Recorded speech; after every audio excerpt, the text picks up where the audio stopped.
اعوذ باللہ من الشیطان الرجیم بسم اللہ الرحمن الرحیم۔ Class 10th، subject Urdu, high school وڈر پائن سے میں زاہد سر۔ آج ہمیں پڑھنا ہے غزل نمبر 2 میر تقی میر۔ ہنگامہ گرم کن جو دل ناصبور تھا، پیدا ہر ایک نالے سے شور ناشور تھا۔ میر تقی میر غزل کے اس پہلے شعر میں، جسے مطلق کہتے ہیں، فرماتے ہیں کہ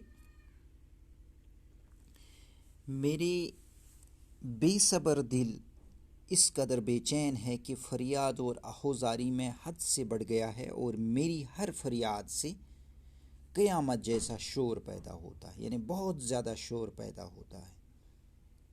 میر تقی میر نے اپنی فریاد اور آہوزاری کی شدت کو قیامت کے شور سے تشبیہ دیتے ہوئے نہایت مؤثر انداز میں، نہایت ہی زبردست انداز میں دل کی بے صبری کو بیان کیا ہے اس پہلے شعر میں، کہ میرا دل کتنا بے صبر ہے۔ اس کیفیت کو دوسرے لفظوں میں وحشت دل کا بڑھ جانا کہہ سکتے ہیں، یعنی دل کا جو شور ہے، جو میر تقی میر نالے لگا رہا ہے، فریاد کرتا ہے، تو وہ اتنا زیادہ شور ہو رہا ہے ان نالوں سے جیسے قیامت کا شور ہے۔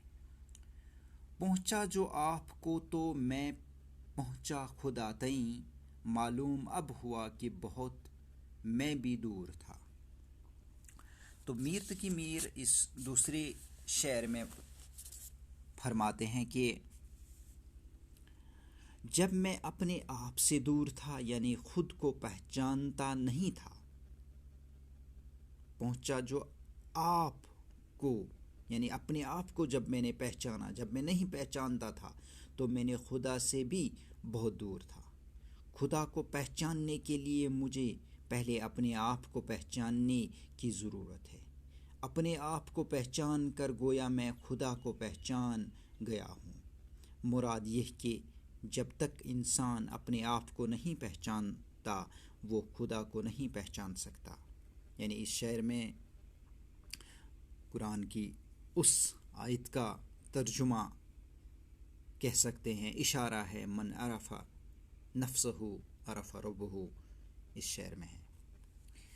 اگلا شعر ہے، آتش بلند دل کی نہ تھی ورنہ اے کلیم، یک شعلہ برق کے خرمن صد کوہ طور۔ یہاں پہ آتش آگ کو کہتے ہیں، کلیم حضرت موسیٰ علیہ السلام کا لقب ہے، برق بجلی، آسمانی بجلی، خرمن ڈھیر، صد سو۔ میر تقی میر اس شعر میں فرماتے ہیں کہ حضرت موسیٰ علیہ السلام سے مخاطب ہو کر فرماتے ہیں کہ اے موسیٰ، آپ کو خدا کا جلوہ دیکھنے کا بڑا شوق تھا، لیکن آپ جلوے کی تاب نہ لا سکے اور بے ہوش ہو کر گر پڑے۔ یعنی جب کوہ طور پر موسیٰ علیہ السلام اللہ تعالیٰ سے کلام یہ کرنے لگے تو اظہار کیا کہ اے رب جلیل، میں آپ کو دیکھنا چاہتا ہوں۔ اللہ تعالیٰ نے کہا آپ نہیں دیکھ سکتے ہو۔ تو جب اللہ تعالیٰ کی کرن کوہ طور پر پڑی تو انڈائریکٹلی موسیٰ پر وہ جلوہ افروز ہوا، تو موسیٰ علیہ السلام بے ہوش پڑ گئے۔ تو یہی یہاں پر میر تقی میر کہتے ہیں، اگر آپ کے دل میں خدا کو دیکھنے کا شوق و عشق کی حد تک ہوتا تو پھر اس عشق کی آگ کے ایک ہی شعلے سے طور کا تمام پہاڑ جل کر راکھ کے ڈھیر میں تبدیل ہو جاتا، لیکن آپ کے دل میں دراصل محبوب حقیقی کی دیدار کی تڑپ اور لگن موجود نہیں تھی، اسی لیے آپ اس کی ایک جھلک کی بھی تاب نہ لا سکے۔ گویا محبوب کا دیدار کرنے کے لیے پہلے اپنے دل میں عشق کی آگ کو تیز کرنا پڑتا ہے۔ یعنی موسیٰ علیہ السلام اس لیے بے ہوش ہو گئے، ان میں اتنی تڑپ نہیں تھی کہ جتنا میر تقی میر کہتا ہے کہ مجھے ہے اپنے محبوب کی تڑپ۔ اب اس کے علاوہ اس کے بعد اور ایک موضوع شروع ہوتا ہے شعر اشعار میں۔ میر تقی میر کے. کل پاؤں ایک کاسے سر پہ جو آ گیا، یکسر وہ استخواں شکستوں سے چور تھا. تو یہ ان تینوں اشعار میں ایک ہی موضوع ہے. موضوع یہ ہے کہ انسان کو غرور وغیرہ تکبر نہیں کرنا چاہیے. تو میر تقی میر کہتا ہے کہ اس خطے میں، یہ قطع ہے غزل کا، غزل ہم نے کمپلیٹ کی ہے، یہ قطع ایک ہے. اس قطعے میں کہتا ہے کہ فرماتے ہیں کہ کل میں میرا پاؤں کسی فوت شدہ شخص کاسے سر کھوپڑی پر، استخواں، استخواں ہڈی کو کہتے ہیں، سر پر غرور گھمنڈی سر.